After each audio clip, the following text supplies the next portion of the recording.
Hello, and welcome to your favorite bad movie podcast. The only podcast that's brave enough to ask the question, if this movie's so bad, why is it so nude? We're your hosts. My name is Chris Anderson, and I'm going to say that I'm the professor of the show. Sure. I feel like he was my viewpoint character in this. Well, so there's only there's only like 3 people to pick, so yes. It's not much in the way of characterization. Yeah. No, so obviously, Greg, that makes you the Jeff Okay. of the show. I'll take that. I'll find love with a topless woman. That'd be great. That'd be wonderful. I hope that happens for you. Thank you. We'll see what happens. And and you're adventurous. Sure. You've traveled all around the country. Definitely. That's not moving. It was travel. Yeah, you picked up roots. That takes an adventurous spirit. Sure. Yeah. And of course, we have my beautiful moon queen, my lovely wife Anna. Hello. Is this that love you speak of? Of course it is. That I feel for you. Of course it is. What else could it be? That is a lot of our conversations, though. That's a big assumption that we have to make. I don't know what it is if it's not that. And of course, we have a man that is an artist, an animator, a musician, a wonderful human being, but also, I'm going to say, powerful heavenly body whose gravitational pull is so powerful. On the moon. You're practically a character unto yourself, the moon of the show, Mr. Preston Spurlock. How are you, Preston? I'm great. Pleasure to be here. Now, Preston, you chose for our movie this week, Nude on the Moon. That's right. Listeners, if you haven't seen Nude on the Moon, here's just a short summary, if you couldn't sort of put it together.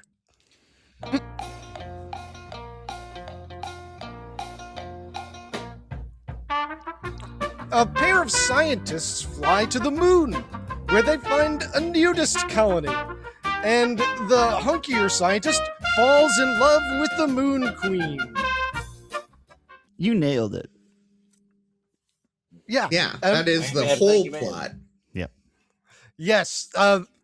I realized once we got to the back half of this film, my plot summary really just, boom, I was pretty much done.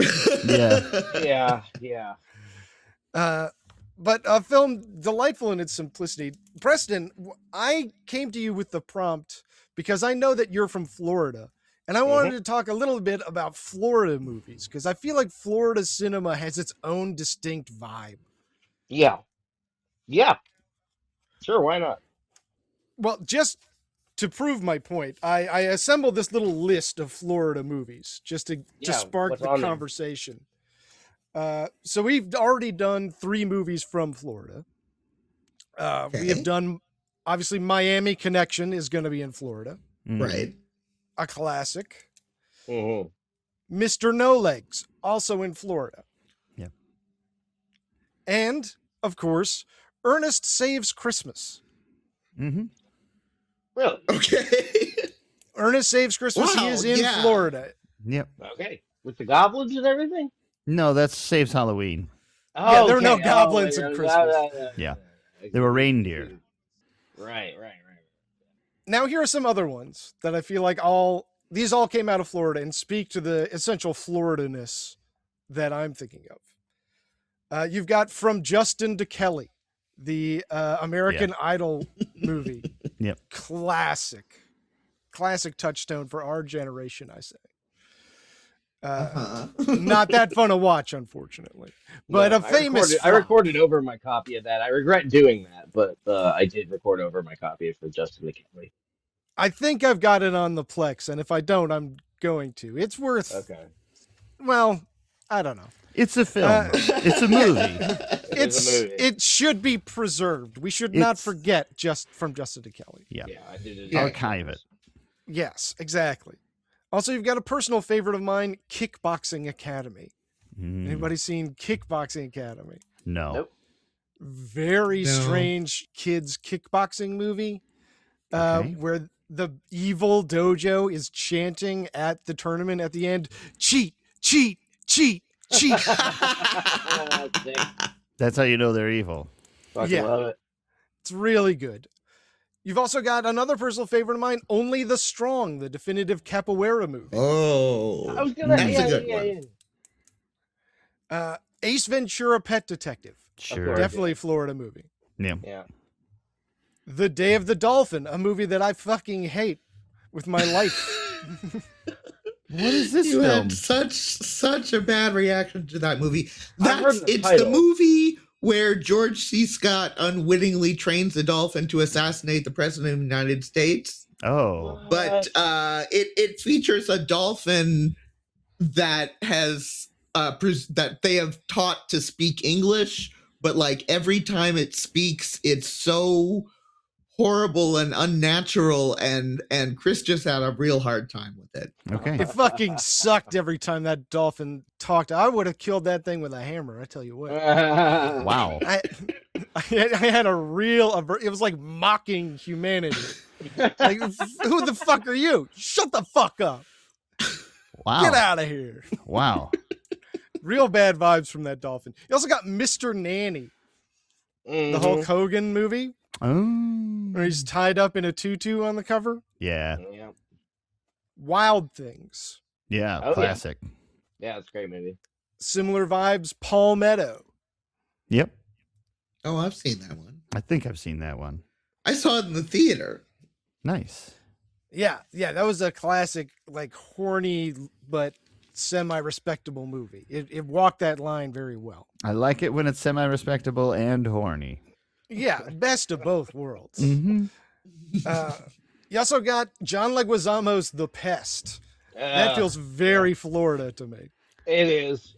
Well, they go to an island at one point, but it starts and ends in Miami. Yeah. You got Revenge of the Nerds 2, Nerds in Paradise. Yeah, sounds right. Of course. And in the same vibe, Police Academy 5, Assignment Miami Beach. Yeah. Very Florida vibes movie. The Substitute. Very similar to Only the Strong. About a military guy cleaning up a school system. Right. And on the other side of the coin, I wanted to shout out my old professor, Kelly Reichardt, who shot River of Grass down in Florida. And that was just a beautiful movie. Yeah, she's your professor? Yeah. Oh, the I director took of Sight Old and Joy? Sound film with her. No kidding. Yeah, Good she was director. great. Wow. Yeah, you could tell she did not like a lot of the kids. She didn't like me. And I understand why in retrospect. That's fucking funny. I think we had she might have given me a begrudging respect, but I think she thought I was full of shit and an idiot, and she was pretty much right. But Preston, Yeah. you chose out of all the Florida movies, Yeah. you chose Nude on the Moon. Why'd you choose Nude on the Moon? Because in my mind it was between that one or my other favorite Florida movie, Twisted Issues, and I just knew Nude on the Moon better. Yeah, it's pretty easy to know. Yeah. You get pretty much an impression of it once you, yeah. I have a nifty. I know that your listeners won't be able to see this, but my copy of Nude on the Moon is just Joe Bob Briggs branded. Ooh, Nice. Official Sleazorama release of Nude on the Moon. Joe Bob Briggs, of course, the famous host of just reputable movies for years and years now. yeah, And, icon. Yeah, and sort of like a hillbilly Elvira of a sort. Mhm.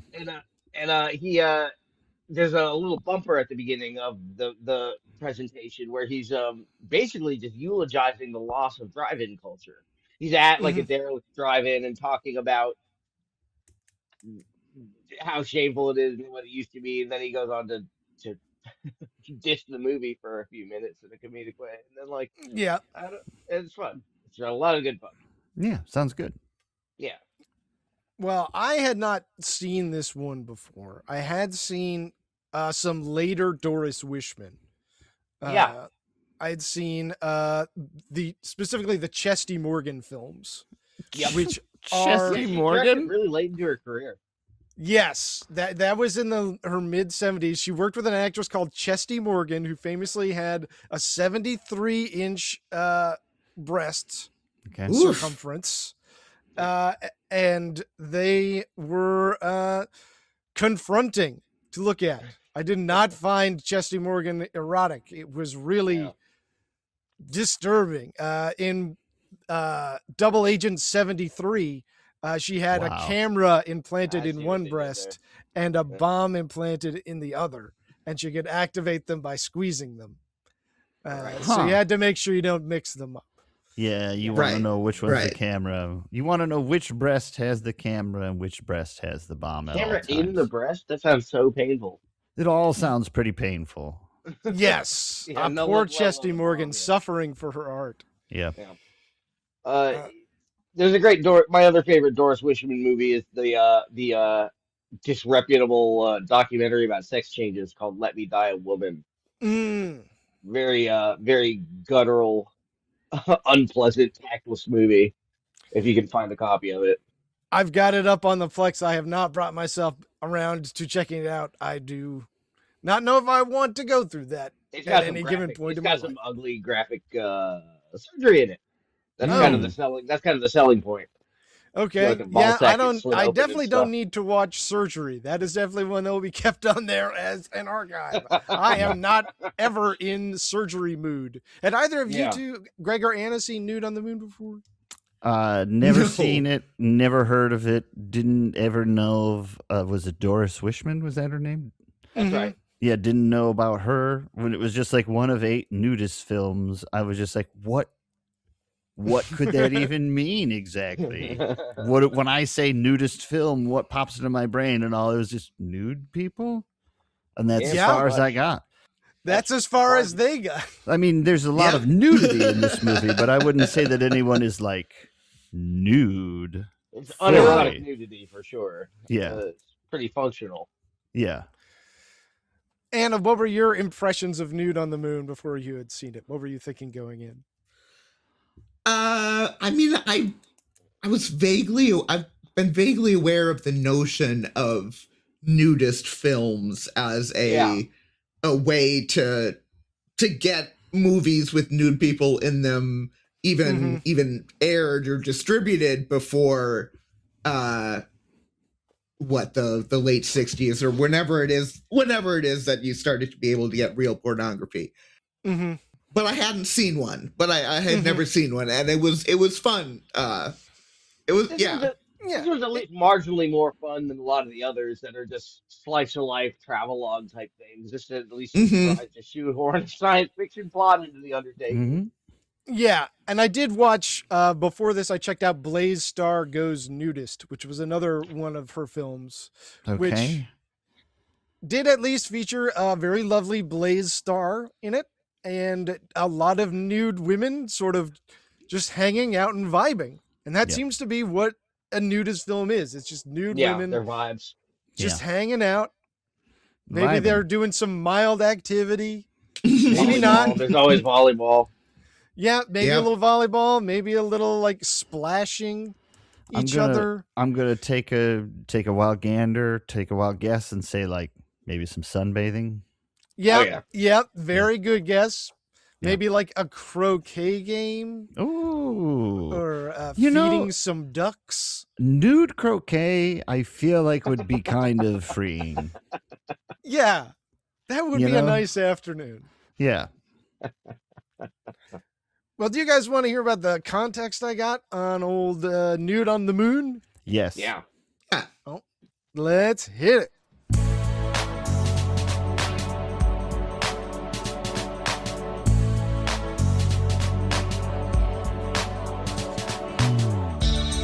I wish I had some context about the background of the film. Script director, actors on set. What is going on screen? I wanna hear some details. Gossip, scandal, all that shit. Can't imagine I'll get tired of it.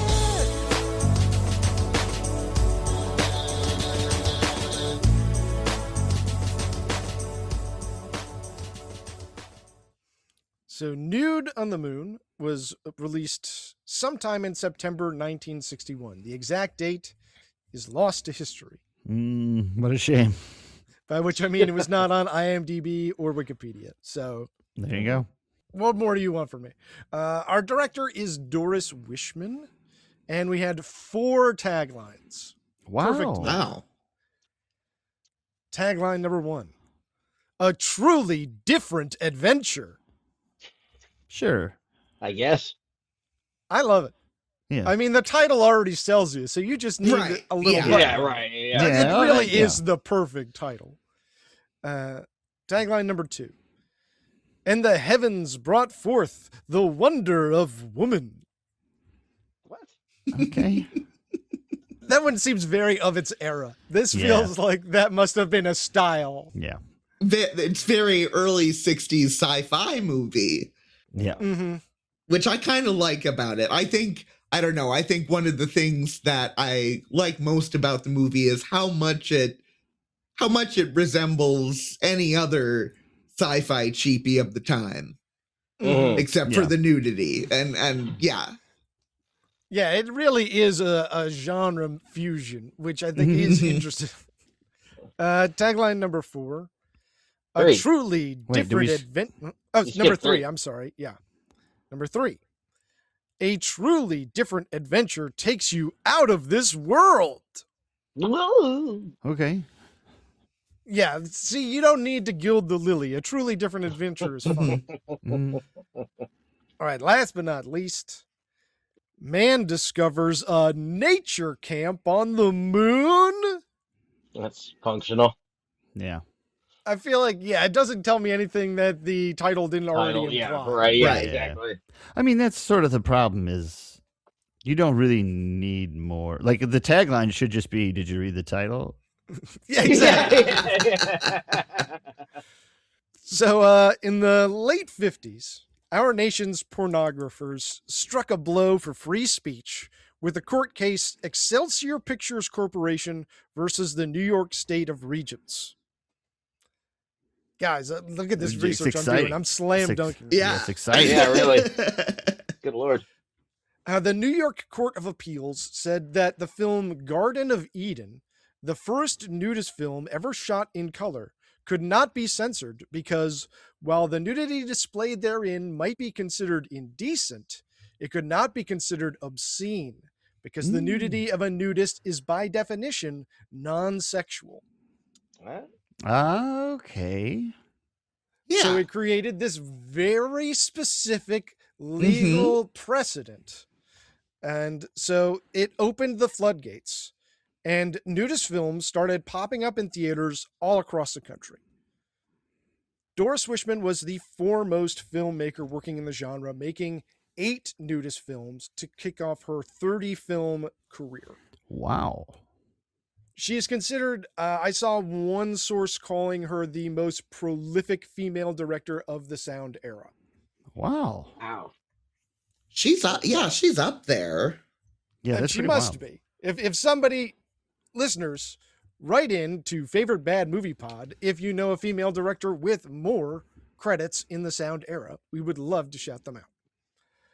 So she came to filmmaking actually late in life, which makes that accomplishment all the more impressive. She made her first film at the age of 46. Hmm. Oh, My age. Yeah. Well, her husband, Jack, died of a heart attack at the age of 31. Oh no. Wow. Terrible. 15 years her junior. Good for you, Doris. But Wishman was unsure of what to do with herself next. So she decided to borrow 10 grand from her sister and make a nudist picture. Yeah. Right on, Doris. Go for it. It was called Hideout in the Sun, and it was about a pair of bank robbers who lie low in a nudist camp. That's a good premise. I like that. I love it. I Yeah. love it already. Mhm. One of them gets bit by a king cobra, and the other one falls in love with a nudist. He gets arrested, but he says when he gets out, he'll come back to the nudist camp. Nice. Yeah, I'm on board. all right, yeah. Hideout in the Sun turned out to be a nice little earner for Wishman. despite being banned in Memphis, Tennessee, and all of Kansas. Okay. It grossed $12,000 just in its opening week at the Variety Theater in Miami Beach. With the profits from Hideout in the Sun, she would make her second picture, Nude on the Moon. Okay. This is her second one. Yes, this is just her second movie. Oh, wow. I didn't know that. And already she's innovating in the field. You know, she doesn't, she's not held back by what she thinks it ought to be, you know. Nude on the Moon was the first science fiction nudist film. That makes sense. Yeah. Unfortunately, this resulted in some rolling back of free speech rights. The New York State Censorship Board determined that allowing realistic depictions of nudist camps could be in the public interest, but fantastical depictions of nudist camps, like, say, putting them on the moon, were not in the public interest. It was a bridge too far. It was like, this is clearly not just documenting a lifestyle that people have a right to know about. This is just a fantasy about naked people. You're not tricking me. Also, it may be pertinent at this time to say that, like, none of the nudity that is in this is in any way or form shocking at this point in time. No, this is the tamest pornography Yeah. I could literally imagine. Yeah. It's almost wholesome. It is whole. Yeah. I think I wrote the nudity is quaint.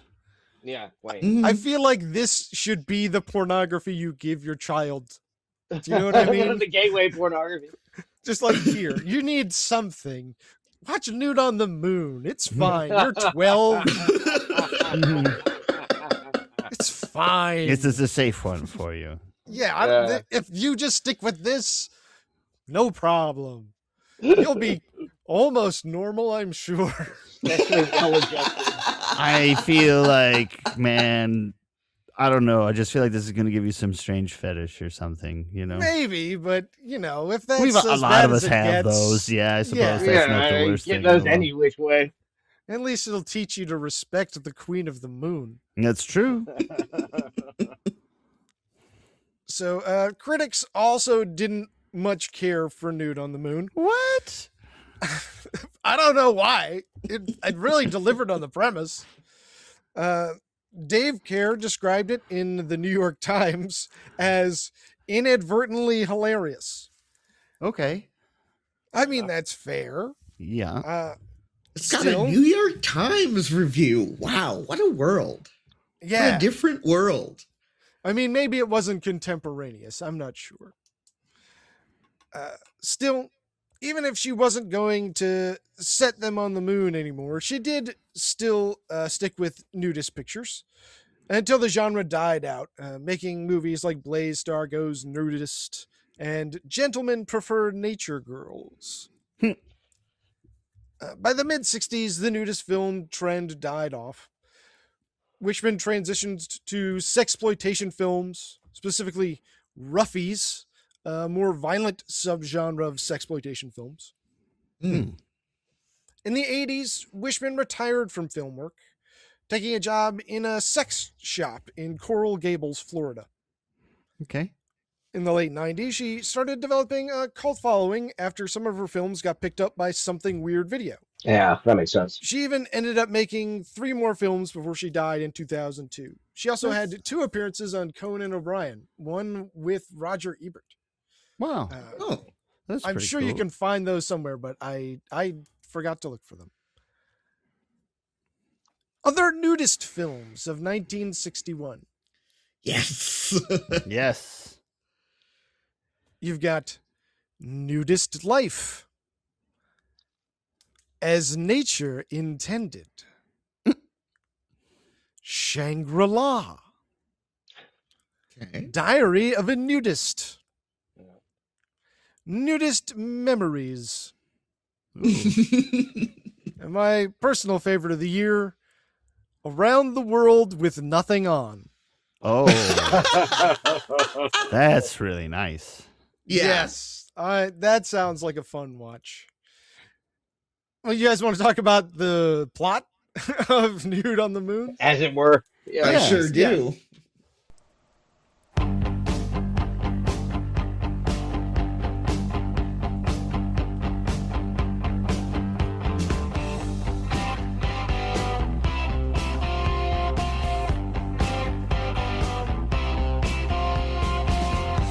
Block Bumper, listen to me. I'm gonna give you the plot summary. Come on, baby, here's the synopsis. Block Bumper, Block Bumper.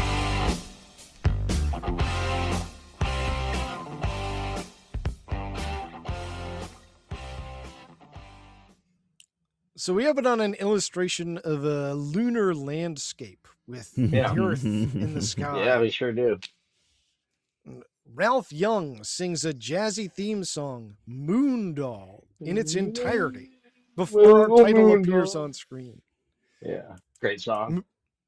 Yes, and Moondoll will be our outro today, listeners, so stick around It for was Moondoll. really the only option you had, I feel like. Yeah, And that's yeah. that's not like a put down or anything. Yeah. But finally, as we get towards the end of the song, we see our title appear on the screen.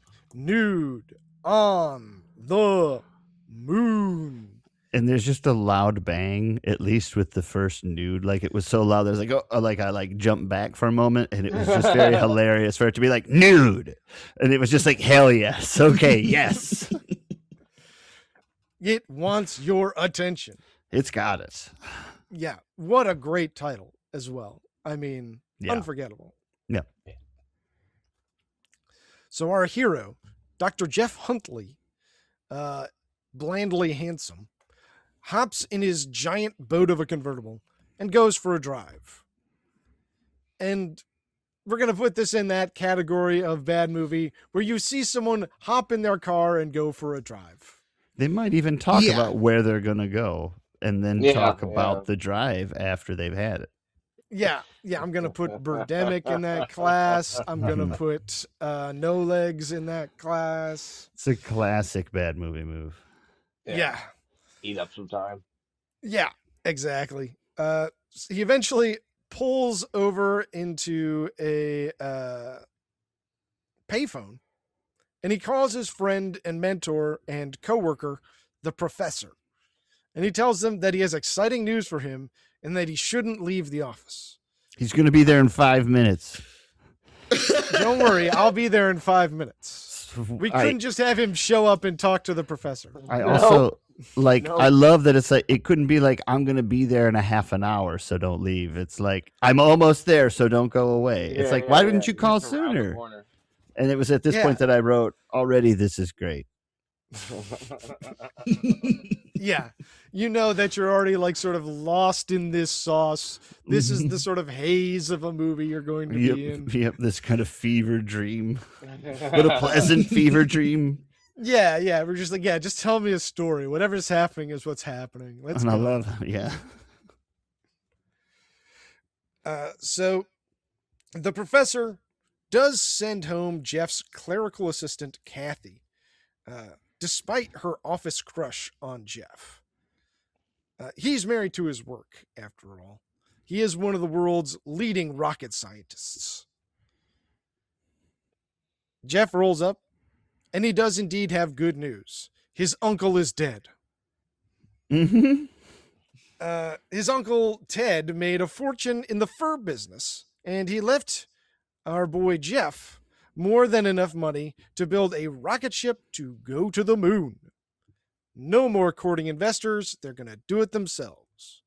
And all they needed was $3 million in 1961 fur money, which, did you do the calculation, my dove? I sure did. It's 33 million. Yes, great minds think alike. Cheap at twice the price. I also looked up 8 years later, the Apollo 11 mission, which would go to the moon, would cost about 100 times as much. That makes sense. Right. Okay. Just to, not that we're expecting Doris Wishman to be a financial prognosticator on the cost to go to the moon, but if you were curious how far off she was, that's about how far off she was. Now, Jeff, he wants to take the professor with him to the moon. And the professor, he thinks it might be dangerous, but he eventually agrees. We're spending a lot of time talking about how we're going to get to the moon. Yeah. They then spend 6 months building the rocket and developing the fuel necessary for their trip. 6 months. They're crack scientists. Yeah. Now that there's they got two the of $3 them. million. Yeah. Yeah. Money was the real factor standing in the way. Yeah. They needed equipment to do their fuel tests. They needed rare minerals. So Jeff doesn't give Kathy the time of day this whole time. He's so focused on the moon. She just winds up staring longingly at an 8x10 glossy photo of Jeff that she keeps in her desk. Yeah. Really into Jeff. Yeah. Yeah. Experiments continue. The professor gives a monkey in a cage a half a cup of coffee, for example. And then eventually it's launch day. And That's right. Hey. we get there. The professor and Jeff drive across Miami, past a movie theater showing Hideaway in the Sun, which Jeff saw and loved. He enjoys a good nudist film, Jeff. He's a man just like anybody else. But Little there's also lots of foreshadowing. pulse-pounding action. There's maybe a little foreshadowing to what his reaction will be when he gets to the moon, actually. Now that I know No, what the that's film legit. is. That's legitimate foreshadowing. I never thought about it. Well, I didn't know what it was, so I was just like, now they're talking about a movie he saw last night. This is interesting. No, the Hideaway was a nudist camp. That's why Now he I goes there and he's understand. like, I know what this is. That's right. I've seen this before. Last night, even. Thank you, Doris Wishman, for the gift of understanding. Let's see. Then they head out to the middle of the woods where they've built their launch pad. Finally, we're going to the moon. At first, you might think that they aren't going to show us the ship, but then we finally do get some pretty fun miniature work. I really like the little miniature rocket that she built. Yep. And, it even separates during, its I thought that was really launch. impressive. Yeah. They really put some ingenuity and some work into this little handmade sequence, and I loved it. I was trying to remember, though, when astronauts go into a rocket that's going up, are they wearing any kind of suits, or are they just in their clothes, like a jumper or something?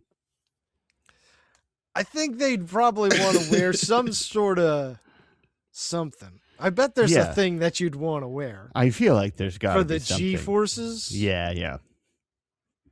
I mean, This is more just I'm not a poo-pooing. compression sock. I'm not poo-pooing Nude on the Moon. I was just had a moment where I was like, they wear suits or something, right? Don't they?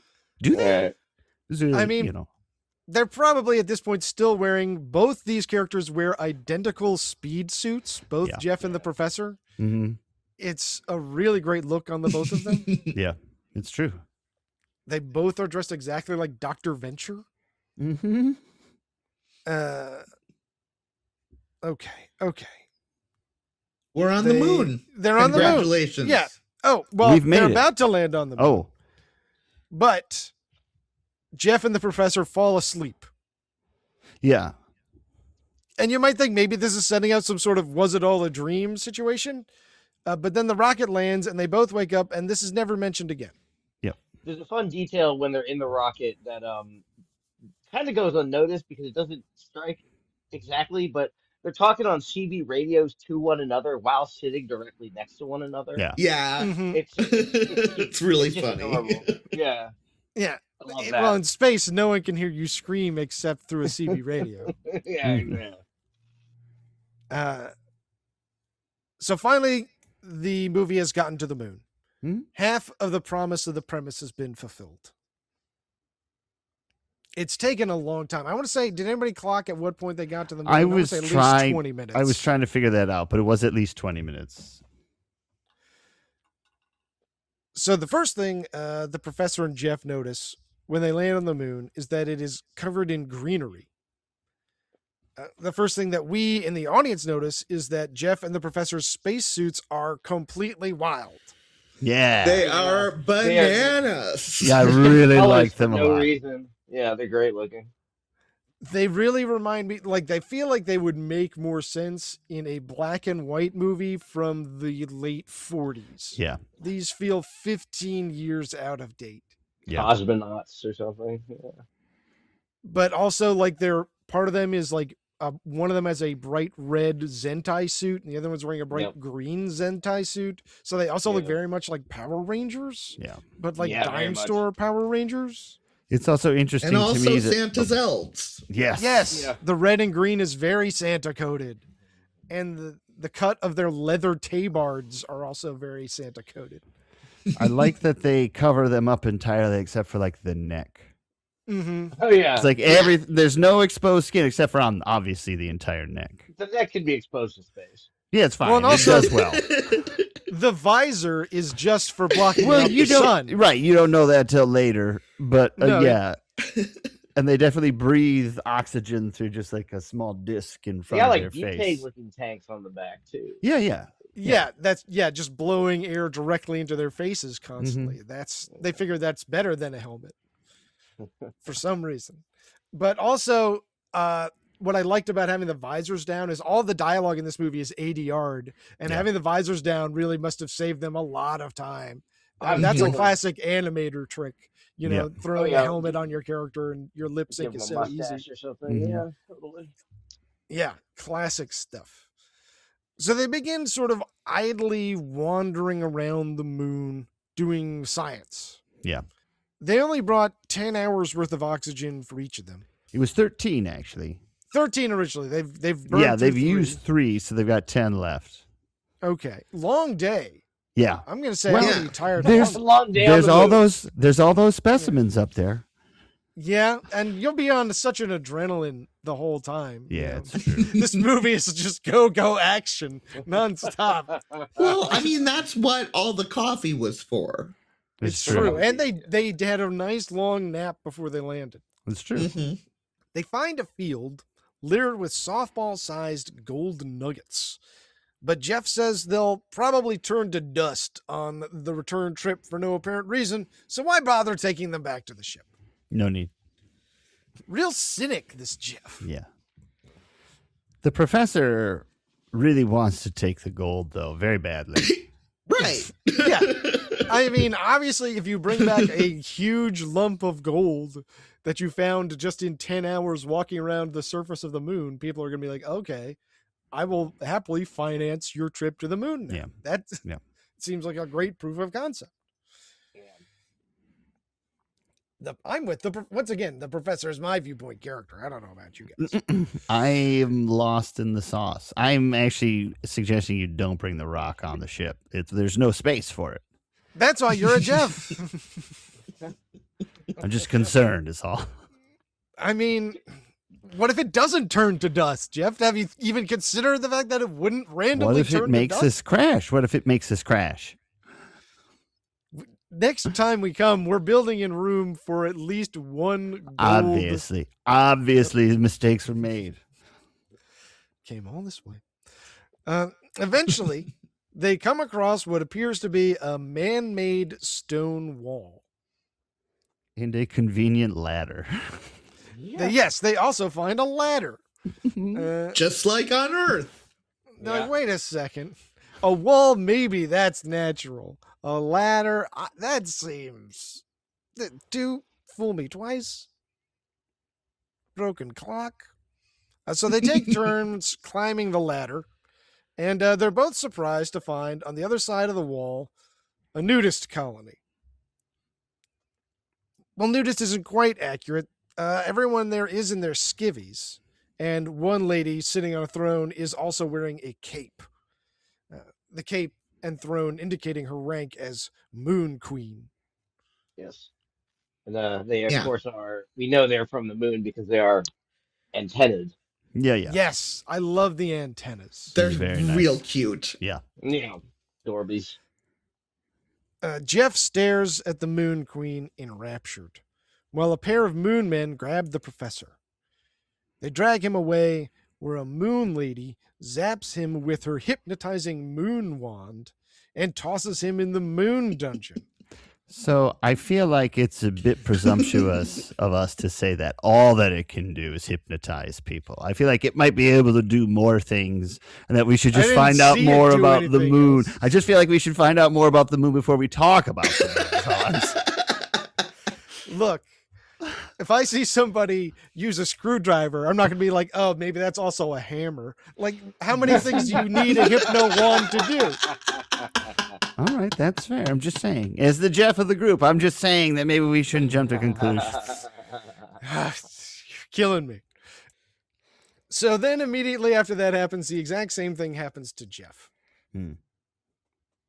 So now we've gotten a little bit of a glimpse of nudist society. Well, actually, now we get even a better glimpse of nudist society.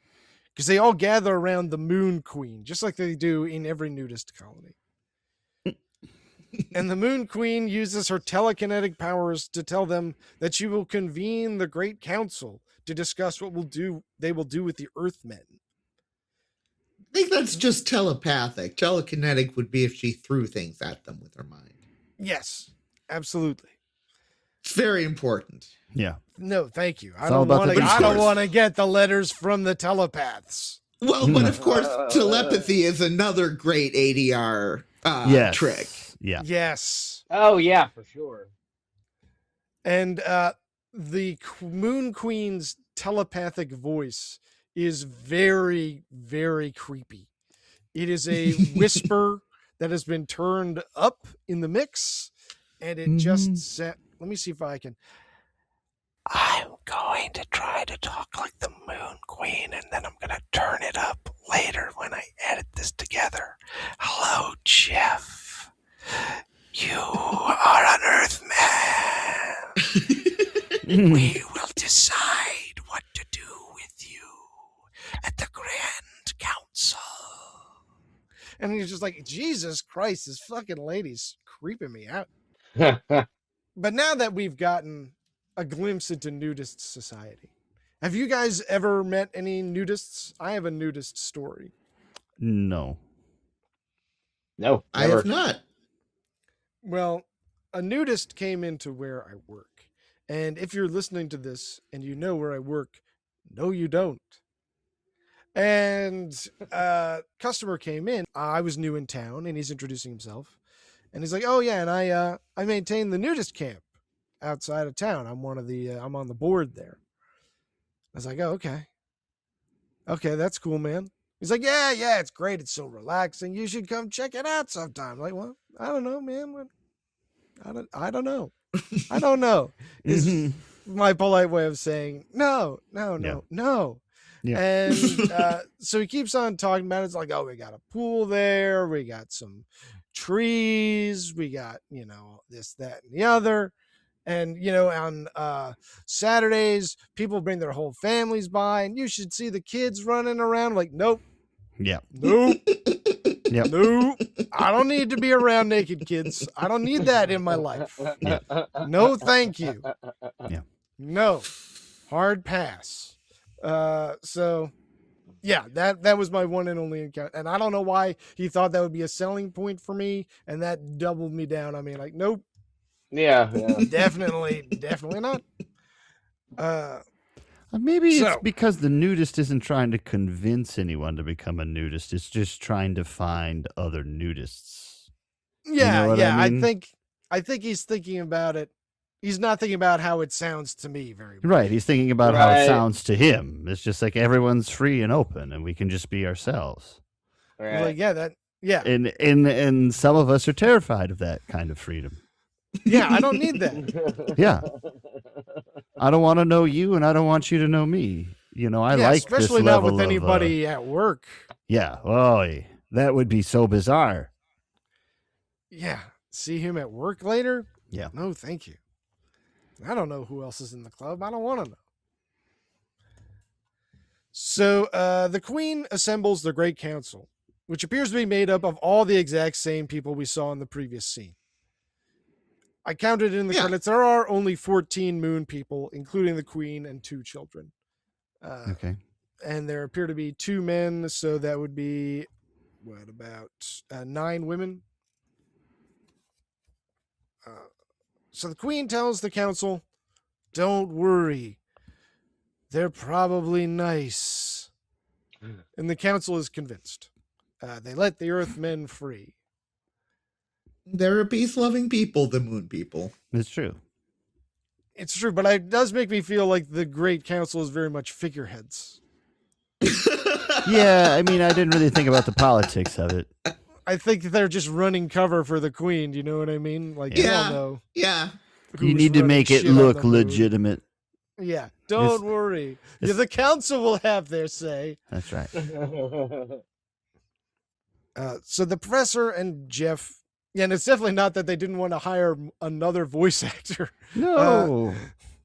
The professor and Jeff then spend the next 20 minutes or so wandering around, taking pictures of nude women doing stuff.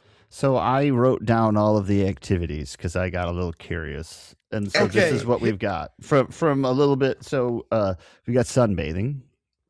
Mhm. And then we have a mustache gag where like one woman puts a leaf in her nose, like hold it there with her lips, you know, and then they Yeah. both kind of do it and they laugh.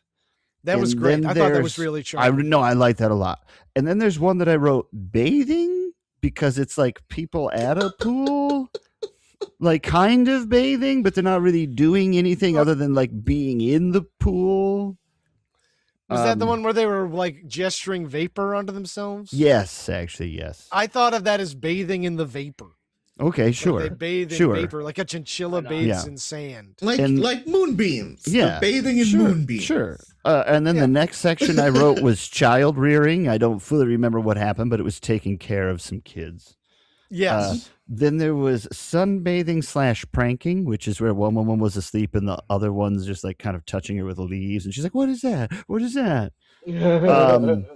And then there was some talking, Mm-hmm. which you can't hear any of. No. And then there was the people moving from place to place, including there being a revolving door. Yes. Yes. And that's I don't know, 7 minutes of the film, something like this. I also had a man pushes a wheelbarrow at one point. Oh yeah, I put that under locomotion. under Okay. locomotion. Okay, that makes sense. That Yeah. makes perfect sense. And then later we see a bit of dancing in some what I called water lounging, which I think is very similar to bathing. Yes, but less So. driven. Yes.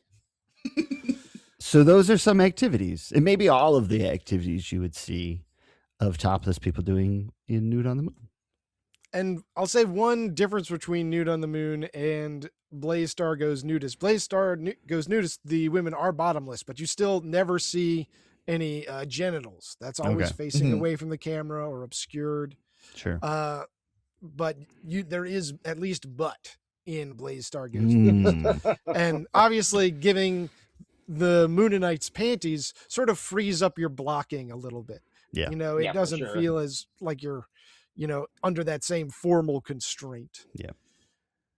Now, Jeff, while all this is going on, has been going sweet on the Moon Queen. He offers her an Earth candy bar, but then she throws out the candy and eats the wrapper. Classic. What a goof. Oh boy. Cultural misunderstanding. Well, you still have a lot to learn, Moon Queen. It turns out, though, Jeff is the real goof, because when the professor tells him that it's time to leave before they run out of oxygen, Jeff refuses. He's fallen in love with the Moon Queen, and he'd rather die by her side than live without her on Earth, which I think is very romantic, but also he can come back to the moon and then be alive. Yeah. So, A little silly Yeah. on Jeff's part. He's not thinking things through, I don't think. impulsive of not- Jeff. Yeah. He's a rocket scientist, but he's no brain surgeon. Yeah. You know what I mean? I will also say, I don't know if it's here or a little bit later, but he had a really beautiful moment where he's just like, I'm staying. Let's take her. I'm not going. And that's with no one responding in between either. That's him just flitting between all of that, which I really enjoyed. He's overwhelmed Yeah. by his love for the Moon Queen. It's beautiful. It's startling to him. The Moon Queen feels that this is kind of stupid. and hits Jeff with her moon hypno stick. The professor leads him back to the rocket, and they take off for Earth. Jeff is obviously upset. He's even more upset when he finds out that the professor left the camera and samples back on the moon. So when they get back, they have no proof that they've even been to the moon. They also mentioned specifically before they left that they did not notify the press because they didn't want to be embarrassed if they didn't make it to the moon. Yep. Real loser thinking. Yep. For moon men. Come on, fellas. Believe in yourself. You got to bet on yourself sometimes. Later, Jeff is stewing in his office, pining for his lost moon queen.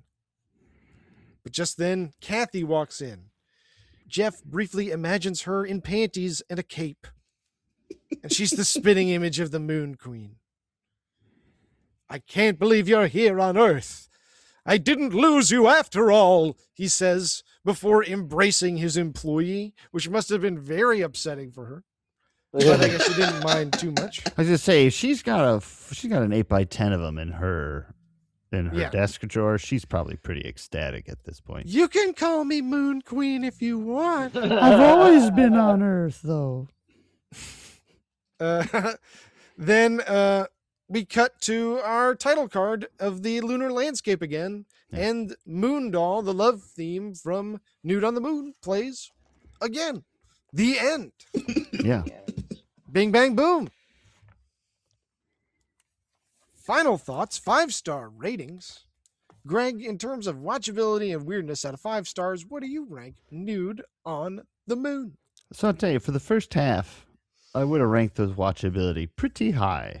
And then you get to the back half. Then you get to the back half, and it's like, oh, this is a lot of long shots of topless people not doing a lot, and there's not going to be any talking. So and the reasons why I say it's watchable is it's got it's just hilarious. Like there's so many things in it that it's just like, I'll be there in 5 minutes. Don't go away. It's like, you could have said anything, make it like 20 minutes, make it something like the concept of people like going into space without like proper suits and things. So I wrote down some of the dialogue when they land on the moon, and it's things like, this is a fine specimen. And then the other says, notice the reactions on the meter.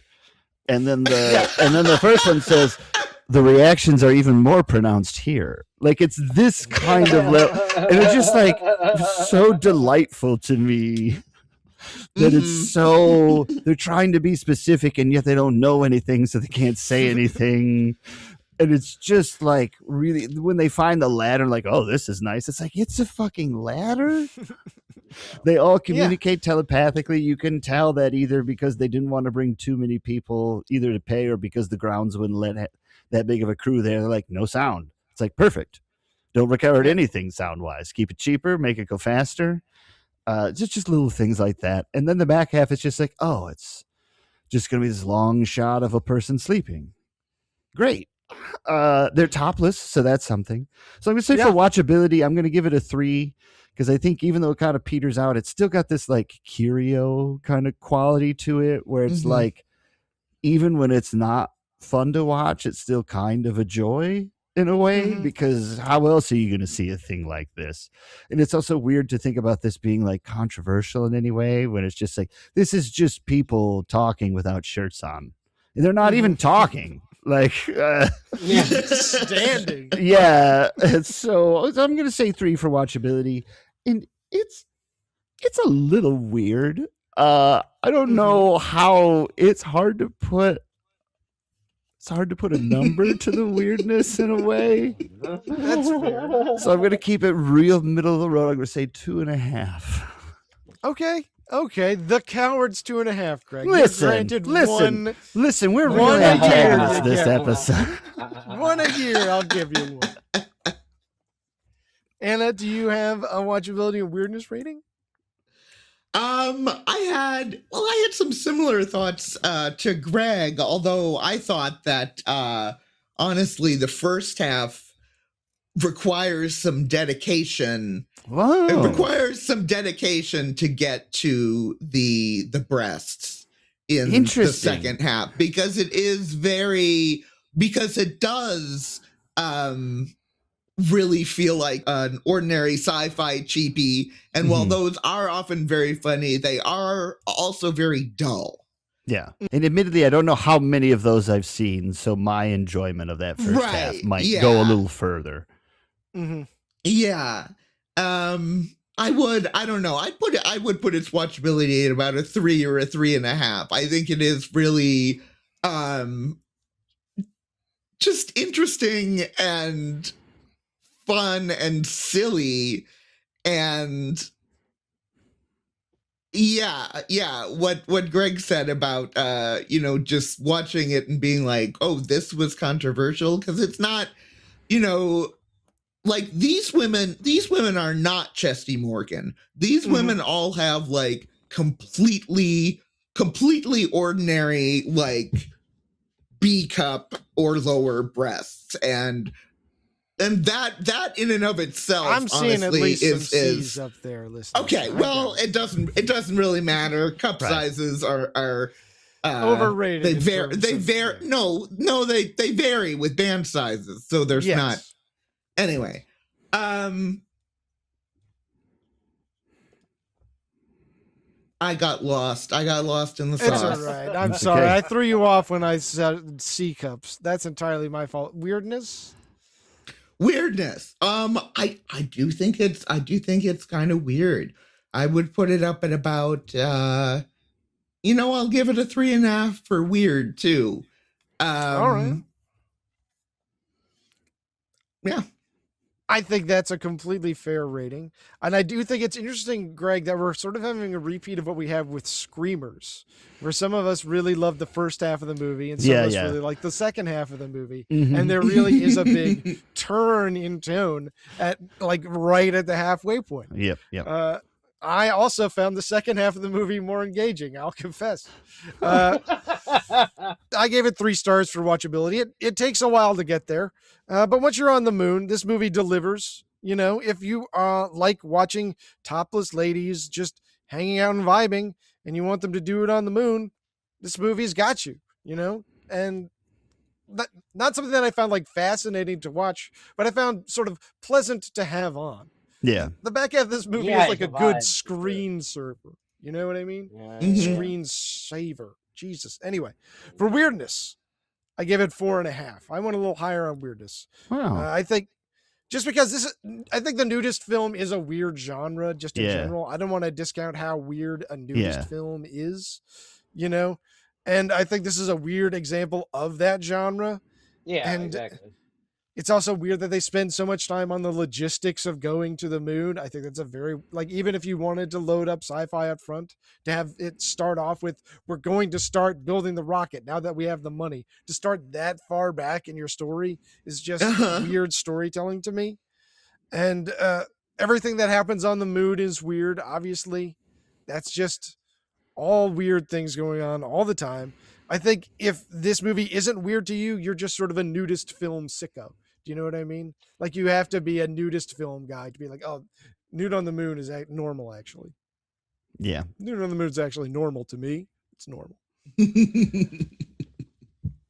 Preston, what about you in terms of watchability and weirdness? Well, watchability, I would put it pretty high. Like you kind of said, it's just a nice thing to have on. It's a vibe. Because I like one thing I can't believe we've gotten this far without mentioning yet is the Coral Castle where it was filmed. I love that space, and I just love being somewhat in it. And I think it's a beautiful piece of outsider architecture. I love that they filmed it there, and to me that makes the watchability very high. Just the location itself. Sure. And absolutely. Never mind. The toplessness is great too, of course, but I don't, it just is a vibe to me. I would put the watchability very high. I'd put it at 4, and I'd probably also probably put the weirdness at 4 because, like you said, there are plenty of D sci-fi movies, but none quite like this. Plenty of nudist movies, but none quite like this. It really is a genreless film in some regards. I don't know. I like it. I don't know if respect is the right word, but I have an awful lot of fondness for this movie. Yeah, it's something that I think you can't help but sort of root for when you watch Yeah. it. Root for Like, me. it That's really- well put. Yeah. You know, it really just gets you on its side. It's like, okay, this is just a fun little movie It's sweet. with some little nudity in it. It's also like it's just trying to be nice about it. Like it's not like Mhm. you're gonna love these tits. It's just like it's a It's not nudist film. lascivious. It's not Yeah. lascivious. Which is like very nice actually. To just Wholesome be almost, someone like yeah. it's just bodies, whatever. It's just like Yeah. yeah, great. Yep. Maybe Yeah, I'm a it's like- nudist. Just the way that, like, a beautiful nude woman has been a subject of art for, like, as long as art has existed. Like, Mhm. this movie is just like, oh, here's some Well- beautiful nude women. There's actually a whole thing in ancient Greek sculpture where they did not sculpt women for like hundreds of years, and then when they started doing it, there's a specific statue of the nude Aphrodite Mhm. that like drove men crazy. Everybody was just like, yeah, Wow. yeah, Wow. I could see that starting a trend. Yeah. right, yeah. And I will say that the men who are in this are Adonises, definitely. So Yeah, Yes. absolutely. There are Beefcakes, some yeah, nice for sure. pieces of beefcake in there, too. Something for everybody in Nude in the Moon, and that's part of its charm, too. Mhm. Yeah.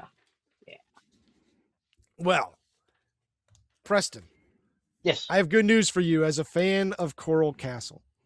Okay. Anna has prepared an entire tangent about Ooh. Coral Castle. How exciting. Sweet. Awesome. Let's hit it. Awesome. Sure, the movie's the main event, but that's not the case with this segment. No need to be sad or lament, 'cause we're going on a tangent.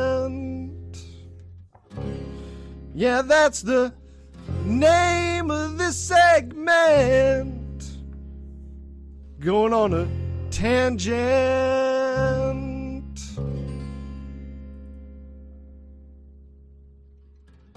Tangent.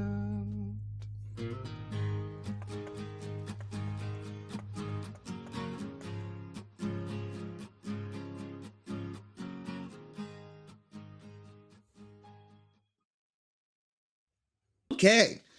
Coral Castle, where the moon scenes were filmed, is a set of stone structures, each weighing several tons, located in southeast Florida. First of all, it's not made of coral, although the stones do contain fossilized coral and other ancient sea life. It is made of, I think it's pronounced like this, oolite limestone. Oolites, taking the pronunciation from oocyte, it means egg stone. It's little spherical rocks formed by a similar process as pearls. A piece of sediment rolling around on the seafloor acquires layers of, in this case, calcium carbonate, Okay. and becomes, just a little Little circular stone. Yeah. And the stone, so this stone is made up of all these little spheres, and so it has a kind of a distinct pebbly appearance. Okay. And it is specific, it's local limestone is called Miami oolite. Yes. And you can read online about, where it comes from. But Miami. well, yeah. Will Smith wrote a song about it. About this Miami limestone. Yes. The limestone was quarried, transported, and sculpted entirely by one man That's crazy. named Edward Leedskalnin. He was a Latvian immigrant who claimed it was a monument to a 16-year-old fiance who jilted him right before the wedding. This may or may not be true. He's got some weird may or may not be true stuff in his biography. He was born in 1887. That it happens. Right. He emigrated to North America in 1913 at 26 and worked Okay. as a logger in Canada and a ranch hand in Texas before being diagnosed with tuberculosis around the end of World War I. And that's when he moved to Florida for the climate. Okay. He later claimed to have cured himself partially with magnets. Okay. It was That'll he do it. probably did not have TB. That would make more sense. Yeah. He started Or it could be sculpting. magnets. It's true. He started sculpting these giant limestone structures in 1923 at a site 10 miles north of where the current day Coral Castle stands. He called it Ed's Place and charged 10 cents admission. Okay. In 1936, he decided to move. The process took at least a year. He would apparently load a few pieces onto a trailer hooked to a friend's tractor. The friend would drive it to the new site, and then he'd unload it himself. He just didn't want anybody else working on his stuff. He did all the work himself. Fair enough. And he continued to make pieces for this new site, which he called Rock Gate. He did not Okay. call it Coral Castle. But he operated it as a tourist attraction. He supported himself like that until his death in 1951. Okay. During that time, he also published some pamphlets on his wacky theories of magnetism and his belief that only property owners should be able to vote. Oh, Classic. okay. Yeah. That's an interesting take. So some of the notable structures, many of which can be seen in Nude on the Moon. There was a 2-story castle tower where he lived. A polar telescope, which consists of a 25-foot, 20-ton stone with a circular hole on top that's been divided into quarters like a rifle sight, but you can look at it through an eyepiece 25 feet away and see the North Star traveling through the quadrants with the seasons. Oh, cool. Okay. Yeah. And there's like a very accurate sundial, which keeps a lot of, think it has the month and stuff on it too.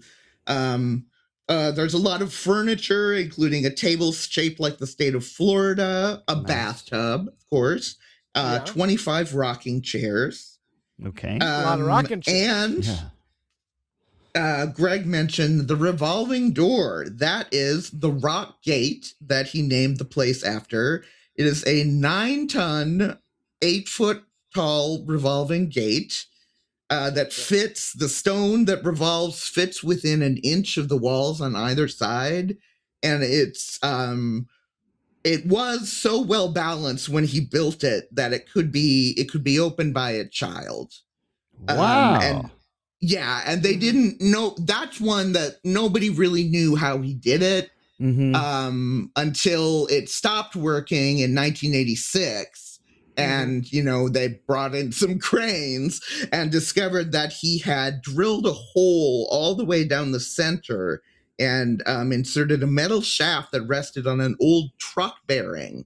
And it was the truck bearing rusted.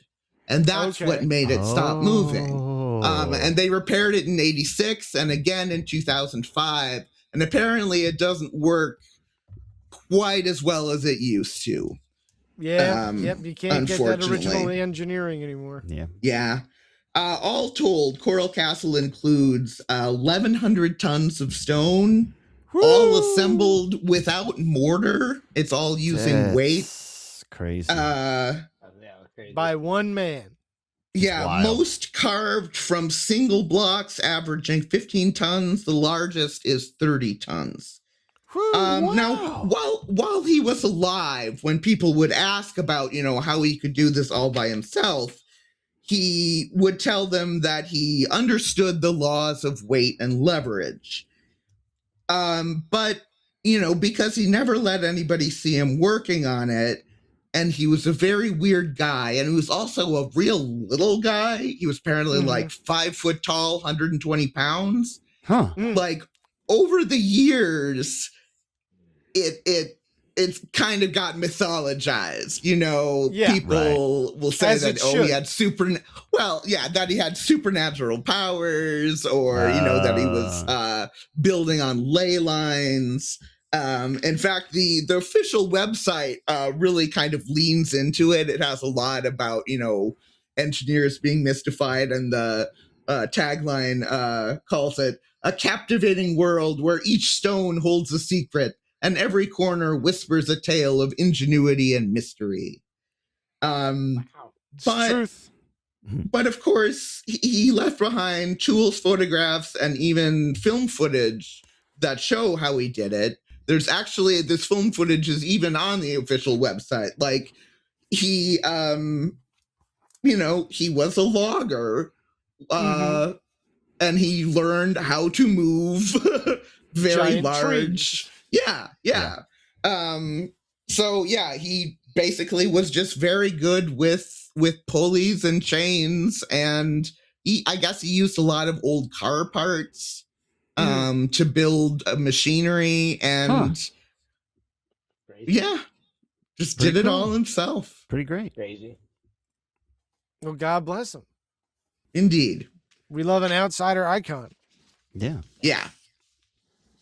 Well, now, Preston, have you ever been to Coral Castle in your time down in Florida? No, I sure haven't. Ah, well, Yeah, I wish. it seemed like it'd be a cool place to go spend an afternoon for sure. Yeah. Yeah, I bet. Well, you guys want to play a little game? Yeah. Okay. Yeah. All right, we're going to play a little guess the title with nudist films. Oh.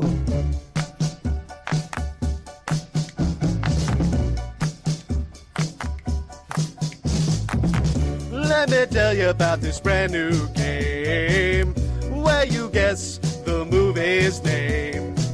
You just tell me what the title is and prove you know all about showbiz. Guess the title. Whippa, whippa, whippa, whippa. Guess the title. Gooby, gooby, gooby, gooby. Guess the title. Guess the title. Come on, honey. Guess the title. Yeah, yeah, yeah, yeah. Ooh, whoa, whoa. So this is a little game called Guess the Title. What I'm going to do is I'm going to give you a description of a film and 3 possible titles. What I want you to do is buzz in and tell me which one you think is the real title. You'll buzz in by saying your own name. If you get it wrong, your opponents will have the chance to steal. So everybody ready? Mhm. All right, question number 1, hands on buzzer. Jill converts her stuffy husband, Roger, and his equally prudish parents to the joys of nudism. Is that The Nude Wife, Bear With Me, or Some Like It Cool? Greg, Greg? The Nude Wife. Man, I No, felt I'm really sorry. confident about that. Felt really strong about that one.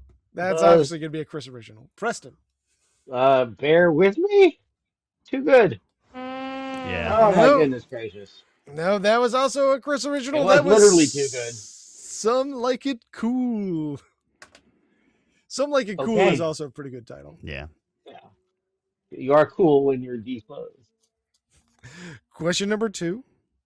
The first nudie musical.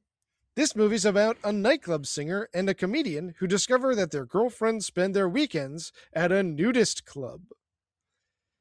Is that Singin' in the Buff, Goldilocks and the Three Bears, or Naked Was My Girlfriend?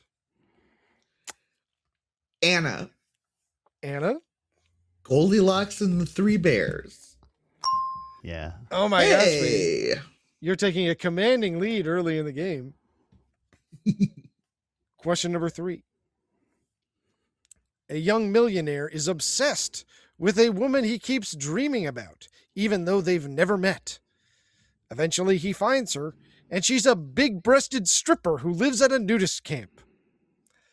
Is this Belle, Bear, and Beautiful? Dream Girl A Go-Go?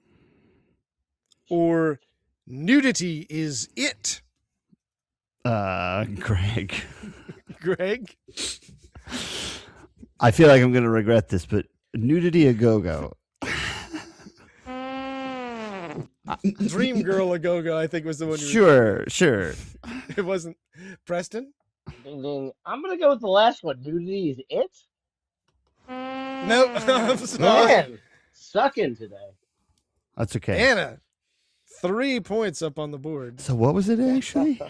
That was Belle, Bear, and Beautiful. Yeah. That's a weak title. Don't worry, there's plenty of game left to play. Question number 4. A Broadway director goes to a Florida nudist camp for a rest. He's shocked to discover that the star of his Broadway show is also a nudist and decides to make a movie there with her. Is that the Everglades Nudes? Nudes on Tiger Reef? Or No Rest for the Naked? Greg. Anna. Greg? Nudes on Tiger Reef. You've got it, Greg. You're on the board. Yes. Tiger Reef seemed really specific, and I was like, I don't think this is going to come up with that. No. You can't play the game. You got to play the man. Question number 5. A cameraman is having marital problems. So he suggests taking a trip to a nearby nudist camp where both he and his wife end up becoming swingers. Oh. Sweet. Is this Sweet Bird of Aquarius? Let's Try Nude? Or The Naked Journey? Anna. Sweet Bird of Aquarius. You got it, Preston. You're on the board. Great. We got a game on our hands, folks. Question number 6. A husband and wife, seeking to renew the excitement of their relationship, decide to spend a weekend apart. He goes to watch some exotic dancing while she goes to a nudist camp. Is that I Sleep Nude, Lullaby of Bearland, or Nevermore Nude?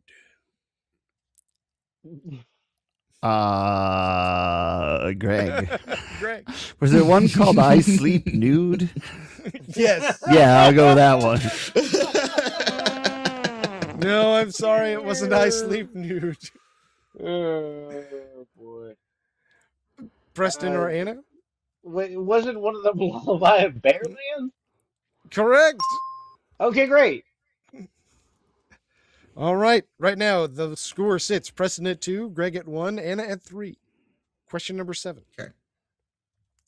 Several attractive gals travel to a nudist camp in the south of France. Is that Any Which Way But Nude? Vive la différence? Or Take Off Your Clothes and Live? Greg. Anna. Greg? Vive la différence. No, I'm sorry, Greg. It wasn't Vive la had to try. différence. I had to try. Anna. Anna?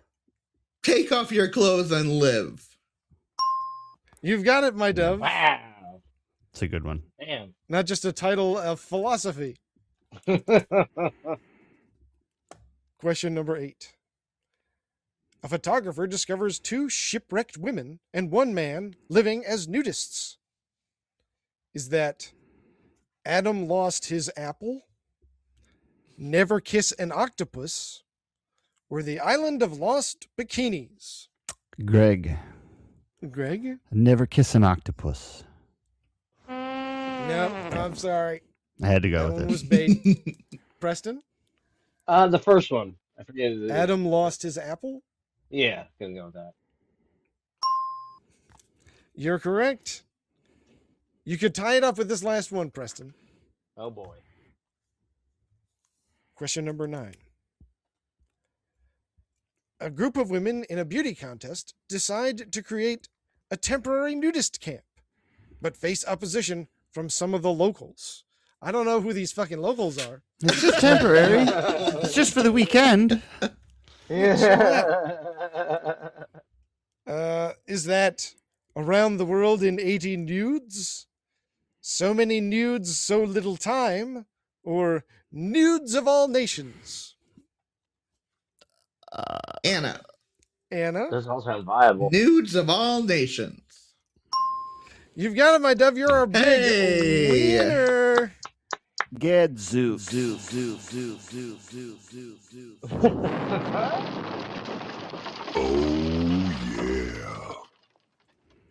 Congratulations, Thank you. my heart. Mm-hmm. Well, listeners, you know what that means. It's time for the Baddie Awards.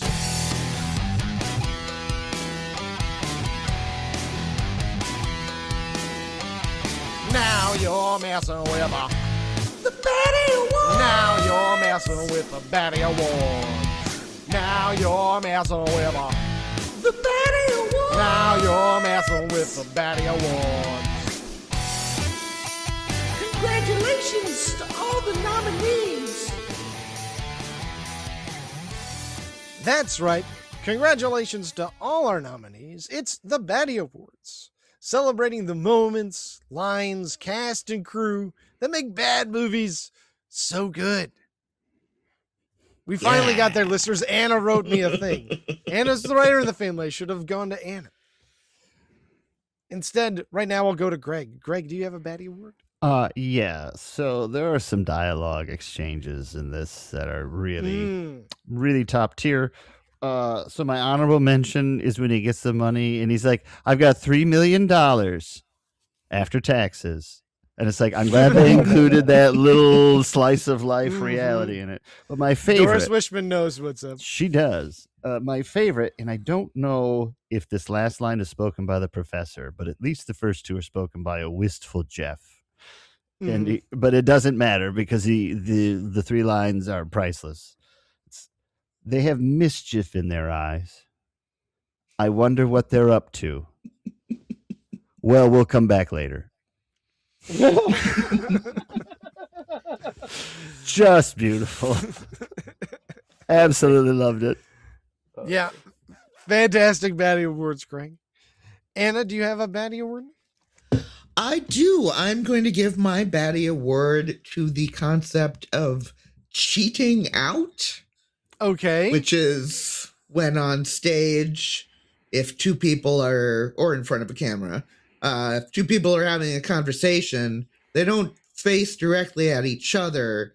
You you cheat out. You stand so that the front of your body is facing the camera or the stage.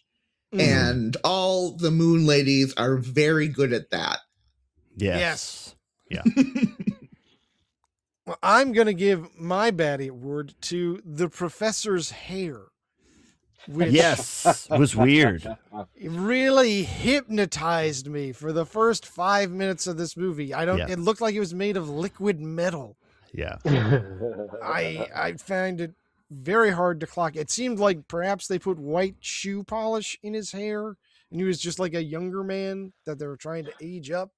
But it really read very strangely on whatever film grain this was. Yeah. That had me transfixed for a little while too. I was like, what's up with his hair? Really surreal looking. Yeah. Preston, do you have a Baddie Award? My baddie goes to the part where they just landed on the moon. I forget which one. One of them goes, look, a lake. And they cut to the lake for a couple seconds. And that's it. Yep. Yep. That's my favorite part. It's a pretty good part. Yeah.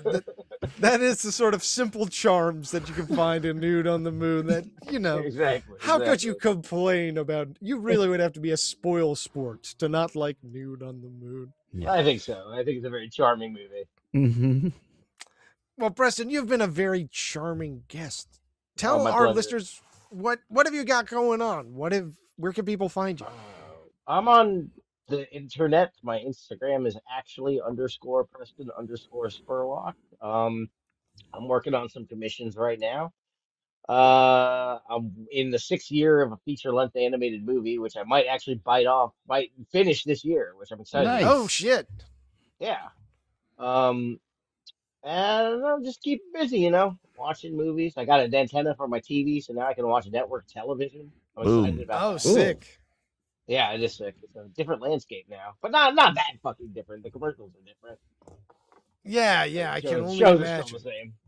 Yeah, The that's shows are true. still the same. As long as you can still find a Law and Order somewhere, it's not too bad. Yeah, exactly. So no, I'm a happy guy. Good. I'm glad to hear it. That is wonderful to hear. Listeners, Oh, thank you should be happy that Preston is happy. you. Listeners, you should also come back next week where we're going to be joined by Ross Lennon of the History on Film podcast. And we're going to be doing another pre-new Hollywood film. We're going to have 2 of those in a row. If you're a fan of older films, next week we're going to be doing Gun Girls, which I believe was from the late 50s. But it's definitely like a juvenile delinquent film. Oh, I love So those. Sweet. Those are great. I'm Yeah. very curious. 1957. So Cool. come check that out. And you can also check out our link tree in the show notes. You'll be able to find our Instagram, our Blue Sky. You can email us. You can find a link to our Substack. We've been putting writing on out as, often as we feel motivated. It's been at least once a month. And we've also shoot us an email and you can get an invite to our Discord, where once a month we're watching movies. At this point, we will probably just have watched Cocktail. Who knows what we'll watch next month? Maybe even Nude on the Moon. Come join the Discord. Come join the fun. We're a fun crew. And shoot us an email at favoritebadmoviepod at gmail.com if you just want to reach out, or if you want to talk about coming on the show or a movie you want us to talk about. We'd love to hear from you. And that is the end of my plugs. Look at me. I did them all this week. I really hammered them out.